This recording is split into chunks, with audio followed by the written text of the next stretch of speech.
স্বাগত সবাইকে UA news 24 চ্যানেলে।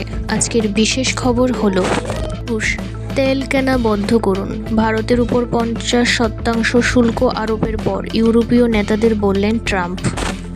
প্রেসিডেন্ট ডোনাল্ড ট্রাম্প বৃহস্পতিবার পশ্চিমা জোটের নেতাদের সঙ্গে ফোনালাপে কথা বলেছেন। আর সেই সময় ট্রাম্প বলেন ইউরোপকে অবশ্যই রাশিয়ার তেল কেনা বন্ধ করতে হবে। হোয়াইট হাউসের এক কর্মকর্তা বার্তা সংস্থা রয়টার্সকে বলেন, প্রেসিডেন্ট জোর দিয়ে বলেছেন রাশিয়ার যুদ্ধে অর্থায়ন বন্ধের প্রচেষ্টা করতে হবে।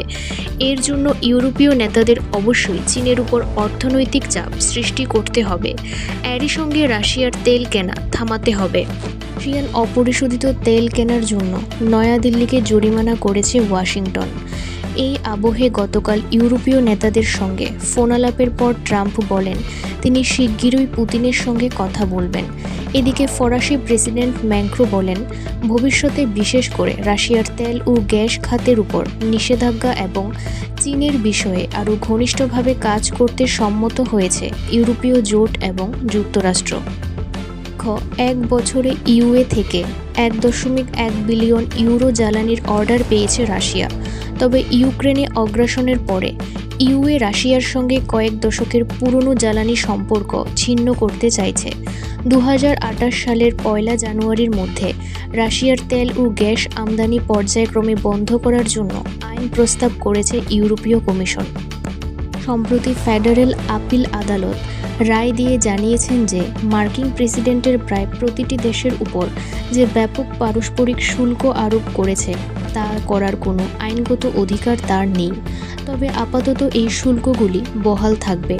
সুপ্রিম কোর্টে এই নিয়ে আবেদন করার সুযোগ পাবে ট্রাম্প প্রশাসন এবং সেই মতো ট্রাম্প প্রশাসন শুল্ক নিয়ে এই রায়ের বিরুদ্ধে দ্বারস্থ হয়েছে মার্কিন সর্বোচ্চ আদালতে। আর সেখানে ট্রাম্পের তরফ থেকে দাবি করা হয়েছে ভারতের উপর শুল্ক আরোপ করা হয়েছে শান্তি অর্জনের লক্ষ্যে। উল্লেখ্য, প্রথম থেকেই ট্রাম্প প্রশাসন বলে এসেছে ভারতের উপর 25% শুল্ক আরোপ করা হয়েছে রেসিপ্রোকাল ট্যারিফ হিসেবে। বাকি 25% ভারতের উপর নিষেধাজ্ঞা হিসেবে আরোপ করা হয়েছে, কারণ ভারত নাকি রাশিয়ার থেকে তেল কিনে ইউক্রেন যুদ্ধ চালিয়ে যাওয়ার জন্য পুতিনকে সাহায্য করেছে। প্রসঙ্গত, এই পারস্পরিক শুল্ক বা ট্যারিফকেই অর্থনৈতিক হাতিয়ার হিসেবে ব্যবহার করেছিলেন ভারতসহ বহু দেশের বিরুদ্ধে। এহেন পরিস্থিতিতে আপিল আদালতের রায়ে বেজায় চটেছিলেন ডোনাল্ড ট্রাম্প। এখনকার পর্যন্ত সংবাদ এ পর্যন্তই। পরবর্তী সংবাদ দেখতে চোখ রাখুন ইউএ নিউজ 24 চ্যানেলে। ধন্যবাদ।